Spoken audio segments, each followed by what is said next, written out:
ಎತ್ತಿನ ಗಾಡಿಗೆ ಕಾರು ಡಿಕ್ಕಿ.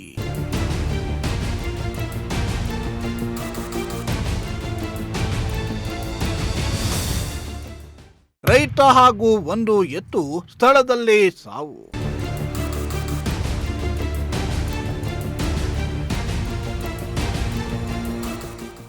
ಎತ್ತಿನ ಗಾಡಿಗೆ ಕಾರು ಡಿಕ್ಕಿಯಾಗಿ ಸ್ಥಳದಲ್ಲೇ ರೈತ ಹಾಗೂ ಒಂದು ಎತ್ತು ಸಾವನ್ನಪ್ಪಿರುವ ದಾರುಣ ಘಟನೆ ಚಿಕ್ಕಬಳ್ಳಾಪುರ ಜಿಲ್ಲೆ ಬಾಗೇಪಲ್ಲಿ ಸಮೀಪ ನಡೆದಿದೆ.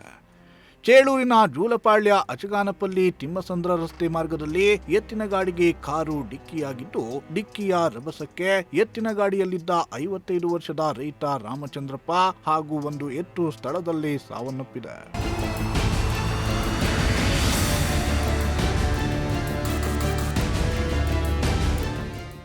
ಇನ್ನು ಕಾರು ಬೊಬ್ಬಸಂದ್ರ ಕಡೆಯಿಂದ ದಿಬ್ಬೂರು ಹಳ್ಳಿ ಕಡೆ ಚಲಿಸ್ತಾ ಇದ್ದು, ರಸ್ತೆಯಲ್ಲಿ ಹೋಗ್ತಿದ್ದ ಎತ್ತಿನ ಗಾಡಿಗೆ ಡಿಕ್ಕಿಯಾಗಿದೆ. ಡಿಕ್ಕಿಯ ರಭಸಕ್ಕೆ ಎತ್ತಿನ ಗಾಡಿಯಲ್ಲಿದ್ದ ಓರ್ವ ರೈತ ಹಾಗೂ ಒಂದು ಹಸು ಸ್ಥಳದಲ್ಲೇ ಸಾವನ್ನಪ್ಪಿದ್ರೆ, ಎತ್ತಿನ ಗಾಡಿಯಲ್ಲಿದ್ದ ಮತ್ತೋರ್ವ ರೈತ ಹಾಗೂ ಕಾರಿನ ಚಾಲಕನಿಗೆ ತೀವ್ರ ಪೆಟ್ಟಾಗಿದ್ದು, ಚಿಕ್ಕಬಳ್ಳಾಪುರ ಜಿಲ್ಲಾಸ್ಪತ್ರೆಗೆ ದಾಖಲಿಸಿ ಚಿಕಿತ್ಸೆಯನ್ನ ನೀಡಲಾಗ್ತಿದೆ. ಅಪಘಾತದ ಸ್ಥಳಕ್ಕೆ ಚೇಳೂರು ಪೊಲೀಸರು ಭೇಟಿಯನ್ನ ನೀಡಿ ಪರಿಶೀಲನೆಯನ್ನ ನಡೆಸಿದ್ದಾರೆ. ಮೋಹನ್ ಕುಮಾರ್, ಪ್ರಜಾಶಕ್ತಿ ಟಿವಿ, ಚಿಕ್ಕಬಳ್ಳಾಪುರ.